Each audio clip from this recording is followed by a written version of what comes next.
Hello and welcome to Bottom Line. I'm Prabhu Chawla. For the first time ever, Modi asked every Indian to sacrifice. Here is why we are going to discuss in the Bottom Line. In 12 years as Prime Minister, Narendra Modi has never done this. He has launched surgical strikes, he had demonetized the currency, he had locked down a nation of 1.4 million people overnight. But in all those years, he has never walked up to the Indian public and said, change the way you live your daily life. Do not buy gold. Do not travel abroad. Save your petrol. Work from home until May 10th, 2026. And when a Prime Minister who has spent a decade projecting the image of resurgent, unstoppable India makes that kind of appeal, the markets do not wait for explanation. They react. And on the morning of 11th May, they reacted with a verdict that wiped out 5 to 6 lakh crore rupees of investor wealth in a single session. Today on the Bottom Line, we are going to answer the question that every Indian, every investor, every householder, every citizen is asking this morning. Why has the Prime Minister spoken like this? And what does it mean? On 10th May 2026 at public function in Hyderabad, Prime Minister Modi made 7 specific appeals to the Indian public. Reduce petrol and diesel consumption, use public transport, prioritize work from home wherever possible, avoid buying gold for 1 year, use fewer foreign brands and embrace Swadeshi. Cut cooking oil consumption, avoid foreign travel for 1 year, reduce dependence on chemical fertilizer in favor of natural farming. The Prime Minister linked each of these directly to India's foreign exchange reserve and to the economic strain created by the ongoing conflict in West Asia. He called upon every Indian to become a quote I'm calling guardian of the rupee. Now embedded within each of these 7 appeals is an implicit confession. A confession about how deeply India's economy remains structurally dependent on outside world. In gold, in energy, in the lifestyle of choices of its growing middle class, let us examine each confession with a number that the Prime Minister did not spell out. Let us go to chapter 1, which is gold. Because no number in the story is more startling. India is the world's second largest consumer of gold. And here is the structured truth at the heart of the Prime Minister's appeal. India mines just 1.6 metric tons of gold domestically every year, against a consumption of 800 metric tons. That means 99.8% of every gold bangle, every gold chain, every gold bar that sits in Indian household was imported. In 2024-25, India imported 803 metric tons of gold at a cost of 58 billion US dollars, roughly 4,80,000 crore rupees. And the current financial year, 25-26, the figure has surged by 25% to $70.98 billion, approximately 6 lakhs crore rupees. The demand has not fallen at all. It has accelerated. Consider what this means in pure economic terms. Every rupee spent on imported gold is a rupee leaving the Indian economy permanently, entering the walls of Switzerland, the UAE, or wherever the supply chain terminates. Gold produces no employment in India. It creates no industrial output. It simply sits in the household. And yet, woven into the fabric of weddings, religious rituals, and savings culture, it has become the single largest non-oil drain on Indian foreign exchange. The Prime Minister is not wrong to raise the alarm. The harder question, however, and we will return to it, is whether that alarm should have been raised 10 years ago through policy, not through a public appeal at a public platform. Now we come to the heaviest chapter, the second chapter. That one that connects every Indian kitchen and every fuel pump to conflict playing out thousands of kilometers away. India imports between 85 to 88% of its crude oil requirement, making it the world's largest crude importer after the United States and China. In 2024-25, India's petroleum import bill stood at approximately 101 to 104 billion dollars, 8 to 9 lakh crore rupees. That's the single largest component of India's trade deficit. And as of this morning when we are talking, crude oil prices have crossed $104 a barrel, driven by the escalating conflict between the United States and Iran, and the consequent instability along the Strait of Hormuz. through which over 80% of India's oil imports pass. The LPG story equally alarming. India has consumed 31 million tons of cooking gas in 2024-25. Domestic production was only 12.8 million tons. More than two-thirds of India's cooking gas is imported. When the Middle East burns, Indian kitchens feel the heat. Literally. Oil marketing companies are currently absorbing losses up to 30,000 crore rupees. Losses that will eventually translate into either fuel price hikes or government subsidies. Economists have documented that every 10% rise in crude prices shaves 20 to 25 basis points of India's GDP growth, which is the highest at the moment in the world. That arithmetic is playing out in real time today. The third chapter of this episode touches the emerging Indian middle class most directly and provokes the most emotional reaction. In 2024, 38.9 million Indians travel abroad, the highest figure in the nation's history. The Reserve Bank of India estimates that Indian outbound travelers spent approximately $17 billion in foreign exchange in 23-24. Broader estimates incorporating all indirect expenditure place the figure as high as $33 billion. Dubai shopping festivals, Maldives honeymoon, European wedding rung into 10 crore rupees, tens and tens of crore. Bangkok holidays, these are no longer luxuries restricted to super rich. They have become aspirational milestone of India's upper middle class, even middle class. The Prime Minister's appeal to avoid foreign weddings and foreign holidays is arithmetically justified. But I will pose a harder question a little later, one that the appeal itself cannot answer. I just want to say, you're watching the bottom line. If this analysis is useful, share it, subscribe, and write your views in comments. Good or bad, sweet or sour, I read every word. Now let us turn to the reaction. Because what happened in the markets and the political arena on May 11th is a story in itself. What is the chapter 4? The market verdict. The Prime Minister spoke on Sunday evening. By Monday morning, the markets had delivered their own verdict, and it was brutal.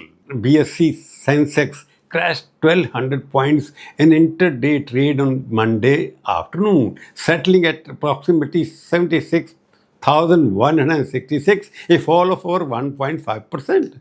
The NS Nifty 50 plunged over 300 points to 23,862. Total investment wealth eroded by an estimated 5 to 6 lakh crore rupees in a single session. The damage was not uniform. The sectors that bore the sharper punishment were precisely those that the Prime Minister's speech had targeted most directly. Jewelry stocks, the companies that profit from India's gold obsession, were decimated. Titan Companies, India's largest jewelry retailer, fell over 6%. Kalyan Jewelers dropped more than 8%. Senco Gold and Sky Gold crashed up to 12% intraday. Aviation stocks weakened on the foreign travel appeal. Consumer goods companies with higher import content are selling pressure across the board. Now, the opposition did not wait for the dust to settle. Congress leader Rahul Gandhi was direct and pointed. He argued that the Prime Minister, having failed to build an economy capable of generating its own gold, its own energy, and its own aspirational infrastructure, was now asking ordinary citizens to pay the price of a decade of structural neglect. His central charge was this. For 10 consecutive years, the government told India it was the fastest growing economy in the world. It told us we were on the track to become the third largest economy by 2027. The IMF now estimates Israel's real growth rate at 6.5% for the 2026 year, and India has slipped to 6th place in nominal GDP rankings because of the fall in Indian rupees. So, the opposition asked, which story is true? The resurgent India of the government press releases, or the India whose Prime Minister must appeal to citizens not to buy gold for their children's weddings? On social media, reactions ranged from sarcastic to genuine alarm. Several users drew the parallel to 1991, which was obviously unfair, the last time India faced a genuine foreign exchange crisis and was forced to pledge its gold reserves to the Bank of England to avoid a sovereign default. The comparison may be statistically premature, and laughable, and we will address the numbers shortly. But the fact that millions of Indians instinctively reach for that reference tells you something profound about the anxiety in the air. Others question why government ministers, officials, and the political class were not making equivalent public pledges to reduce their own foreign travel and imported consumption. And some made a more pointed observation that the very stock market crash triggered by the Prime Minister's appeal had itself destroyed more wealth in one morning than any amount of individual gold restraint could have saved in that year. That is not a trivial point. When a Prime Minister's world caused 5 lakh crore rupees to evaporate from the investor portfolios in a few hours, the economic signal sent is larger than the fiscal saving intended. However, the government's position is structured and in part persuasive. Its argument is this: India's current foreign exchange stress is not primarily the product of domestic policy failure. It is a consequence of a geopolitical rupture that no government of any ideology could have fully insulated India against. The US-Iran conflict and the resulting instability along the Strait of Hormuz have created an energy shock of a scale and speed that has rattled every import-dependent economy in the world. India's foreign exchange reserves stood at approximately $728 billion before the conflict escalated. They now stand at approximately $698 billion, a drawdown of $30 billion in a matter of weeks. The government points out that the $698 billion represents roughly 11 months of import cover, a position of a structural strength, not 1991 level vulnerability. So the government's framing is, in a sense, this: we have built a strong fortress, the walls are holding, but an external storm of unusual intensity has arrived, and we are asking citizens to supplement the defenses not because the fortress is falling, but because the storm is unpredictable and the cost of inaction is real. In 1962-1965, Indian citizens voluntarily contributed to National Defence Fund at the government request. This appeal, the government argues, is the economic equivalent of the wartime national solidarity. The precedent carries historical resonance, and it is not dishonest.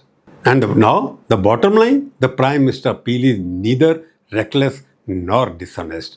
The data on gold imports, petrol independence, outbound travel expenditure, and the immediate fiscal pressure of the US-Iran conflict, it all adds up to a coherent case for civilian restraint.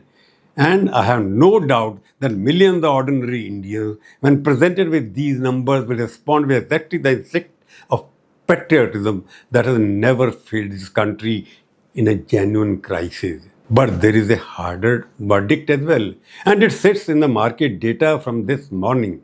When a Prime Minister appeal causes 5 to 6 lakh crore rupees of investor wealth to evaporate in a single session, when gold stocks fall 12% and aviation stocks weaken on the word of the Prime Minister, the market is not simply reacting to the speed.